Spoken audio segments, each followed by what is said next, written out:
Olá, aluno confinado, e aí, tudo bom? Esse é o canal Pão com Banha. Nós estamos aqui para falar sobre tudo e todas as coisas, certo? Então eu convido você para vir comigo e tirar a gramática da caixinha.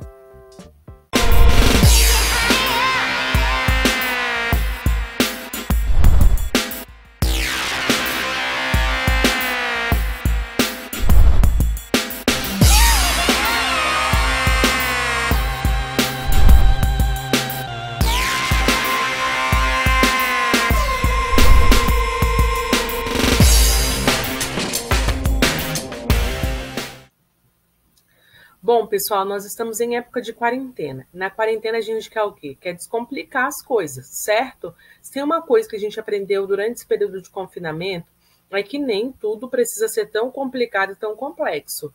A gente está precisando adaptar muita coisa durante esse período. As aulas, o nosso trabalho, muita gente trabalhando em casa, enfim. Então, como eu já expliquei no vídeo passado a respeito de literatura, essas duas aulas fazem parte do meu estágio, né, na Uninter, que deveria estar sendo realizado em um ambiente escolar, com alunos presenciais. Mas nós, devido ao Covid-19, ao coronavírus, nós somos impedidos de ir até a escola. Então, os alunos da Uninter estão realizando os seus estágios online.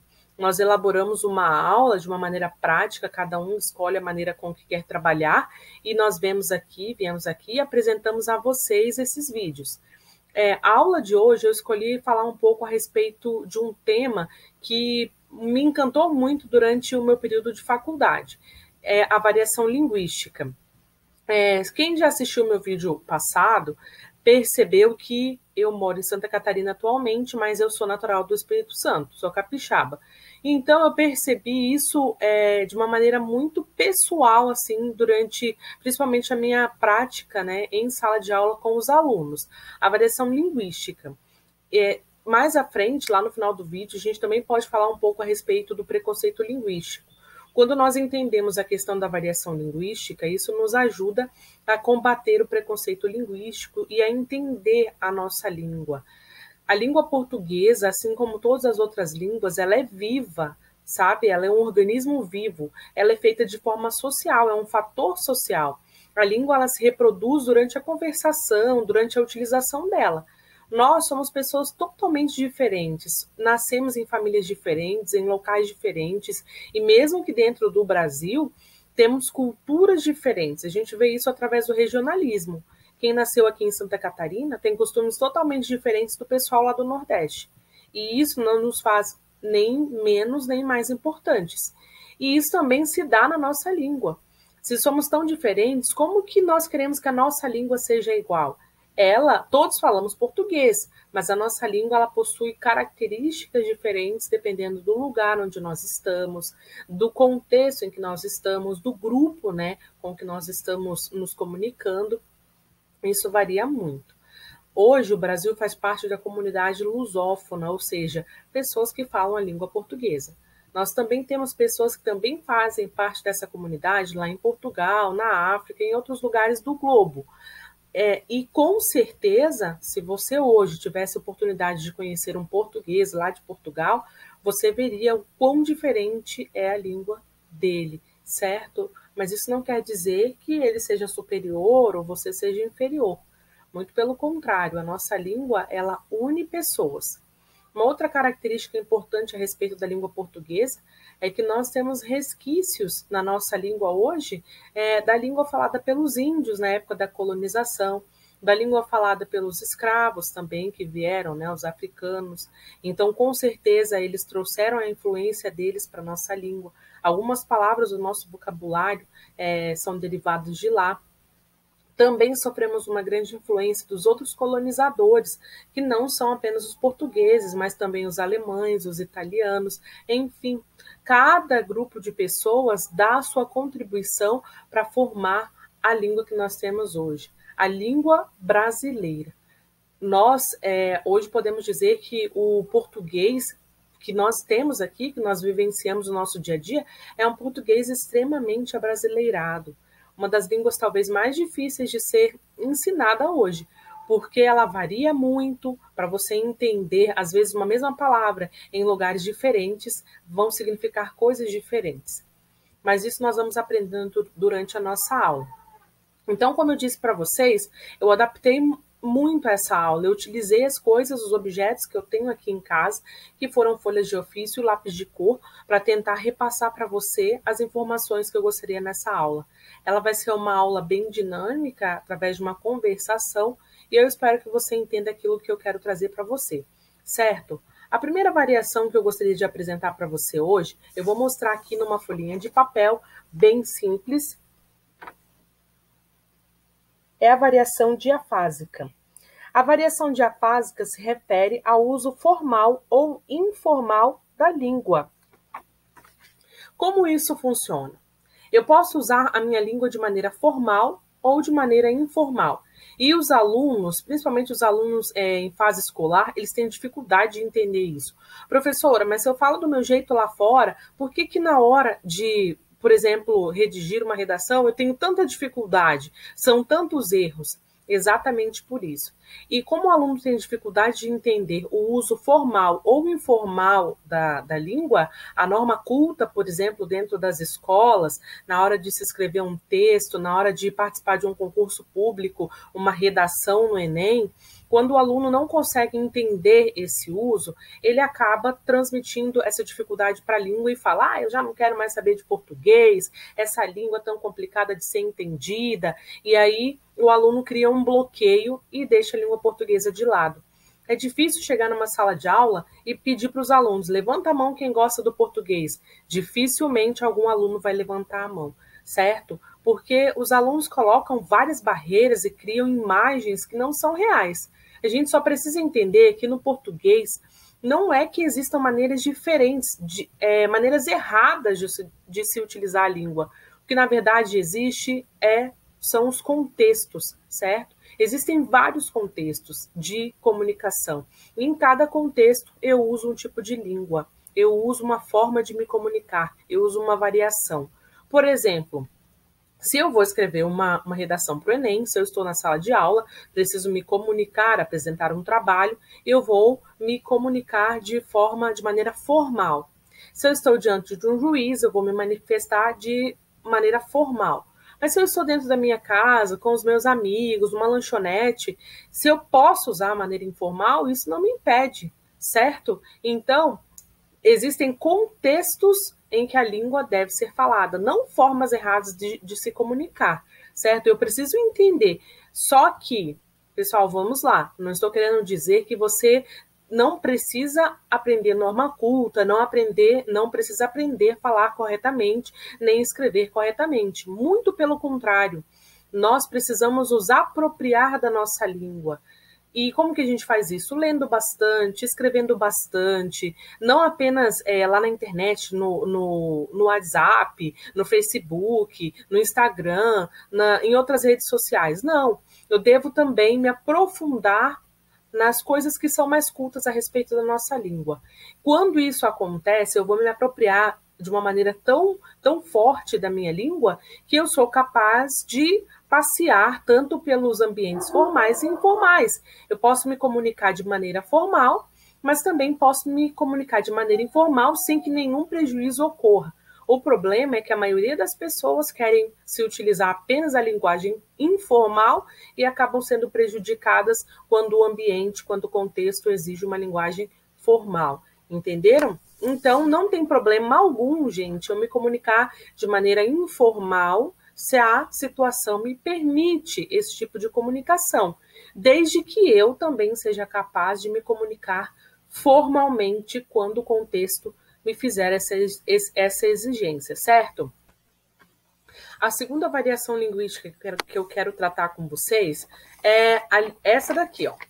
Deixa eu ver se eu consigo enquadrar. É a variação histórica, que também pode ser chamada de variação diacrônica. E essa variação, ela leva em conta o fator tempo, certo? O momento em que essa língua está sendo praticada. Então, a variação histórica ou diacrônica, ela leva em consideração o fator tempo. A nossa língua se alterou com o passar do tempo, com certeza. Por exemplo, há muito tempo atrás, a palavra farmácia, no lugar do F, nós tínhamos o PH, e foi substituído, então, as letras PH pela letra F. Vocês querem um exemplo prático de como isso ocorreu? Eu trouxe para vocês aqui, ó. Vamos ver se vocês conseguem enxergar.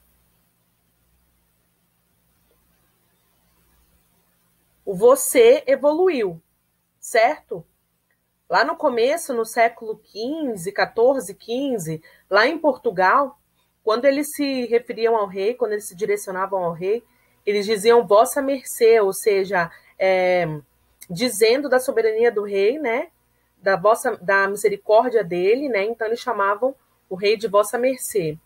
Depois que você vem para o Brasil, né, bem longe da colônia, as pessoas que iam se referir ao rei já não tinham mais aquela mesma particularidade com a língua, como se tinha lá em Portugal. Então, eles se referiam como vossancê, vossecê e vossa mercê. Depois, com o passar do tempo, você tem a influência, então, do próprio africano, do escravo, né, que já se refere como sendo vos mecê, mecê, suncê, sucê, vassuncê, vacê, vos mincê, vancê. E hoje nós temos, então, a evolução desse você para a palavra você mesmo, né? Só que a gente já tem algumas outras variações, ou se, por exemplo, você vai perguntar para o seu irmão se ele vai no mercado, você não vai falar, às vezes você nem vai falar, você vai ao mercado? Não. Você já pergunta assim, você vai no mercado? Você vai no mercado? Em alguns outros lugares do país se usa o você, certo? E na internet nós temos uma variação bem específica, que é o VC, né? Se você vê lá na internet, no seu WhatsApp, na sua rede social, esse V e C, automaticamente você já entende que a pessoa está querendo dizer a palavra você. Então a gente percebe que a palavra, que a língua, ela teve uma evolução, e nós vemos isso em várias palavras. E essa evolução, ela é histórica, certo? Tá errado? Não posso dizer para você que tá errado, só posso te dizer que é um tipo de variação. Algumas palavras vão caindo em desuso e outras novas vão entrando, certo? A próxima variação que eu quero falar para vocês é uma variação extremamente interessante, inclusive é uma das variações que eu mais gosto, uma das variações que eu mais admiro, que é realmente a variação diatópica, ou seja, a variação regional. Essa variação é uma variação geográfica, depende muito do lugar onde nós estamos, né? E por que eu admiro tanto essa variação? Porque essa variação tem muito a ver comigo, né? E com o fato de eu ter saído do meu estado, ter vindo para um outro lugar, certo? Inclusive aqui eu tive a oportunidade também de lecionar e passei por algumas situações em relação aos meus alunos. E essa variação, pessoal, ela não diz respeito apenas ao sotaque, mas também tem uma influência muito grande no vocabulário, no léxico. Por quê? Porque dependendo do lugar, você tem palavras realmente diferentes. Por exemplo, onde eu morava, eu falava menino, né? O menino, chama o menino para mim. Em alguns lugares, as pessoas falam, chama aquele garoto para mim. Em outros lugares, chama aquele guri para mim. Aqui, chama aquele piá para mim. Então, olha, dependendo do lugar onde você está, é difícil chamar um menino, né? Para mim, sempre, aquele menino. É menino ou menina? Não, aqui, quando tem uma mulher grávida, ela vai falar, é uma menina ou um piá? Então, a gente percebe que a variação regional, ela não trata apenas do sotaque, que a gente percebe que o sotaque é tão forte em alguns lugares, tão diferenciado, né? Mas principalmente em relação ao próprio vocabulário. Por exemplo, lá na Bahia, a gente tem a maninha, o painho, né? Então, olha como é diferente. Está errado, professora? Não está errado. É um tipo de variação e ela precisa ser valorizada. Isso tem muito a ver com a construção histórica dessas pessoas. Eu gosto muito de pensar na língua como um meio de reforçar as pessoas, um meio de engrandecimento pessoal, engrandecimento social. Porque quando você desvaloriza uma língua, quando você desvaloriza um sotaque, você está desvalorizando um grupo de pessoas, você está desvalorizando uma história. Então, a nossa língua precisa ser valorizada. Mais uma vez, eu gostaria de reforçar. Então, você que é aluno do ensino médio, ou mesmo do ensino fundamental, você precisa aprender a valorizar a forma como você fala. E, como eu disse, reforçando mais uma vez, o fato de eu ser do sul do Brasil, de eu ser um gaúcho, um catarinense, ou mesmo um nordestino, enfim, ou uma pessoa do sudeste, isso não quer dizer que eu não possa praticar a minha língua, a minha fala, a característica do lugar onde eu vivo. Muito pelo contrário, isso é muito legal e muito bonito. E, ao mesmo tempo, isso também não quer dizer que eu não deva buscar conhecer a norma culta da minha língua, não é? Porque os concursos hoje, o mercado de trabalho, nós sabemos que eles usam a norma culta como régua, não é? Para avaliar as pessoas que ali estão. Então, eu, como um leitor competente, como alguém que se apropriou competentemente da língua que eu falo, eu preciso me apropriar, como eu disse lá no começo, tanto da questão formal quanto da questão informal da minha língua. Eu preciso saber que eu tenho sim uma variante da minha língua que deve ser valorizada, mas ao mesmo tempo eu também preciso valorizar a questão culta da minha língua, tá?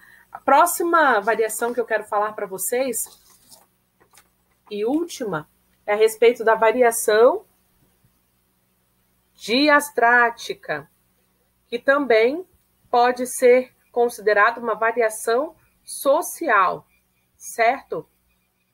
Dentro dessa variação, nós temos os fatores profissionais, da idade, os esportes, né, que nós praticamos, que podem estar variando a forma com que nós falamos, o setor onde nós moramos, se eu moro num setor rural, se eu moro num setor urbano, isso pode também variar a minha língua, o meu gênero, se eu sou mulher, homem, né? As mulheres têm aquele velho papo calcinha, então dentro do nosso grupo a gente vai se comunicar de uma maneira específica, vamos usar palavras específicas, né? Aí nos grupos do WhatsApp, os grupos formados apenas por mulheres, por grupos profissionais também, né? Os profissionais da saúde, do direito e assim por diante. A minha sexualidade vai falar muito forte, né, na maneira com que eu me comunico, né, as pessoas, os heterossexuais, os homossexuais, eles têm um vocabulário característico deles também, algumas palavras que apenas eles entendem, talvez se for falado fora desse contexto, outras pessoas não irão entender. A minha religião, a minha escolaridade também vão influenciar diretamente na maneira com que eu me comunico, né, e isso também vai alterar não apenas a forma que eu me comunico, mas o léxico também, ou seja, o vocabulário que eu vou utilizar. Por exemplo, existem termos que são utilizados por determinados profissionais. Eu, como também tenho uma formação na área da saúde, tem alguns termos dentro da área da saúde que nós usamos lá no nosso dia a dia, que eles devem ser usados naquele contexto, certo? As gírias, né? As gírias também são usadas dentro de um contexto. Mais uma vez reforçando, que não quer dizer que essas variações são erradas, mas elas são usadas dentro de um contexto, principalmente essa variação social, pelo seguinte, uma mesma pessoa pode se comunicar de diversas formas diferentes. Quer um exemplo? Hoje, eu trabalho como profissional de saúde dentro de um socioeducativo, né? E lá dentro do socioeducativo, ou seja, é como se fosse um presídio para menores infratores. Então, lá dentro, eu vou exercer a minha comunicação, a minha fala de uma maneira. Na minha casa, eu uso a minha linguagem de uma outra maneira, né? Com as minhas filhas, com meu marido, com os meus pais, com a minha mãe, com meu pai e minha mãe, né? Os meus irmãos. Eu também me comunico de uma maneira diferente, certo? Na minha igreja, de uma maneira diferente. Então, o interessante é que nós entendamos que a comunicação, que a nossa língua, ela foi feita exatamente para isso. Para que serve a língua? Para estabelecer comunicação. Eu utilizo para estabelecer comunicação. Eu só tenho êxito quando eu consigo me comunicar. Imaginem se eu fosse uma pessoa que soubesse tudo a respeito da norma culta da língua portuguesa. E aí vou visitar a minha avózinha lá no interior. Aí eu chego lá e começo a falar bem difícil com a minha avó. Bem difícil, usando vocabulário bem complicado. E aí a minha avó começa a olhar para mim, ela não é formada, não tem nenhuma formação, não sabe ler nem escrever. Isso não quer dizer que a língua da minha avó seja inferior à minha. Mas se eu chego lá com a minha pompa e começo a me comunicar de uma maneira tão diferente com a minha avó e eu não consigo transmitir para ela uma mensagem, não consigo passar para ela uma mensagem, eu simplesmente falhei, né? Eu fui um fracasso na minha comunicação. Vocês conseguiram entender? Então, a gente precisa se utilizar das variações linguísticas para estabelecer diálogo com as pessoas. E isso não quer dizer que o fato de uma pessoa falar diferente de mim, ela é melhor ou pior do que eu. E aí a gente já entra num outro ponto, que é a questão do preconceito linguístico. E eu queria compartilhar com vocês uma situação. Logo quando eu cheguei aqui em Santa Catarina, eu tinha muita dificuldade. Por exemplo, até hoje tenho. Eu cresci, passei 27 anos falando assim, certo? Leite, tomate, né? Tomate, aliás, o tomate eu já fiz essa alteração. Mas, enfim, falando assim. E quando eu fui para a sala de aula pela primeira vez, na hora da chamada, por exemplo, tinha uma aluna, o nome dela era Janete. E eu chamei minha aluna de Janete, né? Por quê? Devido a todo o costume que eu tinha, né? Sempre me comuniquei assim, de maneira informal, a questão do meu sotaque, não tinha tanto essa valorização, né? Do E no lugar do I. Então, numa conversa com os alunos, uma vez eu disse, falando sobre variação linguística, eu disse para ele, nossa, a variação ela é muito ampla. Por exemplo, na Bahia, algumas pessoas falam maninha e painho, e um aluno começou a rir disso, né? Ele falou, não acredito que as pessoas falam assim. E eu falei, por que não? Ele falou, mas não é nem um pouco bonito isso. Eu falei, de repente, da mesma forma que também não vai ser bonito se você chegar em um lugar e começar a falar bate para algumas pessoas, né? Porque é característico daqui as pessoas usarem esse tipo de comunicação. Então, eu só fiz isso para mostrar para o meu aluno que a língua, a beleza da língua está exatamente no fato dela ser variável, no fato de nós carregarmos tanto para a nossa língua aquilo que nós somos, o ambiente em que vivemos, o contexto em que vivemos. Então, aquela senhorinha que mora lá no interior, que não aprendeu a ler, que não aprendeu a escrever e se comunica da forma dela e consegue se fazer entendível, por exemplo, para um juiz, ela está conseguindo estabelecer comunicação. Ela está exercendo a língua dela. E ela deve ser julgada apenas por aquilo que ela conhece. A nossa língua, ela é bela, ela é linda, mas nunca utilize a língua como um fator de opressão social. Muito pelo contrário. Então, eu trouxe para você aqui as questões das variações linguísticas, para que você consiga entender, valorizar a sua língua, valorizar a maneira como você fala, e que quando esse período de quarentena terminar e você puder se reunir com as pessoas que você conhece, você possa se utilizar dela para estabelecer os seus relacionamentos. Tudo bem? Um abraço, muito obrigada pela atenção. Fiquem com Deus. Deixe aqui embaixo seus comentários e as suas sugestões para minha formação acadêmica, que com certeza serão muito bem utilizadas e servirão para mim. E com certeza a minha caminhada ela é longa, mas ela também é feita assim como a língua, um fator social e com a participação de todos. Muito obrigada.